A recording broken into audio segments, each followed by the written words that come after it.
My name is Verna. I'm the author of Have You Eaten, and I'm represented by 7th Agency. I really wanted something that represents my culture. So Have You Eaten, the title, really summarizes kind of how Asians and a lot of ethnic, families grew up, because they weren't told I love you, but they would ask the question, have you eaten, a lot of the times, because that is how my family at least shows love. So that was the core of, my book and the idea.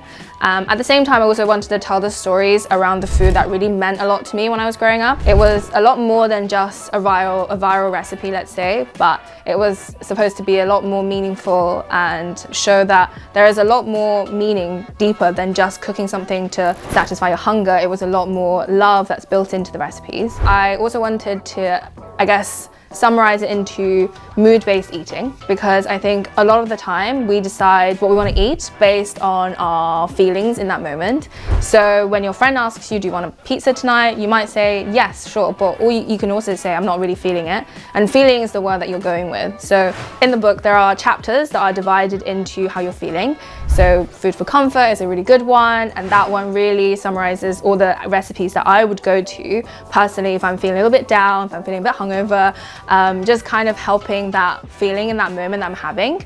And there's also a chapter on sharing the love, which I think is, again, a big part of culture, and that's how we eat. Asians, we like to gather around the table and we like to share food together.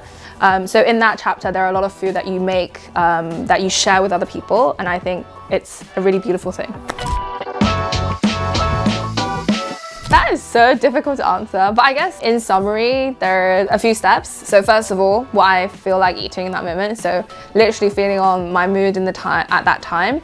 A lot of the time I go with, oh, what do I fancy today? Do I have 15 minutes? Do I have a bit longer? Do I want something sweet, savory, carb heavy or protein heavy? So that, I guess it really depends in that moment. And then the other thing is, how accessible is it? Because I don't want people to be put off by recipes that they can't remake at home, because I guess that's one of the reasons that you put away your cookbook and never look at it again. I wanted to create something that everybody can go back to and be like, oh, actually, I have the ingredients for this, and this is the perfect thing to have right now.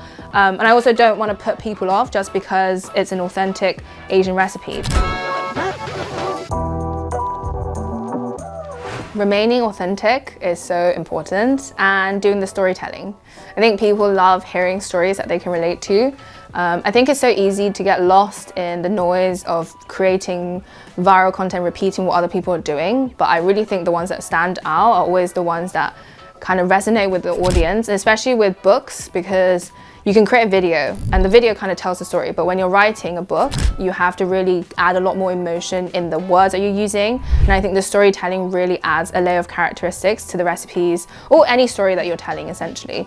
And I think there's always going to be people that will find something that they resonate with, and that's the thing that's going to bind and follow people around. And the emotional connection, I think, is so important when it comes to any sort of creativity, really, because people don't want to just watch a beautiful video. They want to feel something, and when they feel something, they feel connected, and then that's what's going to sell, in my opinion.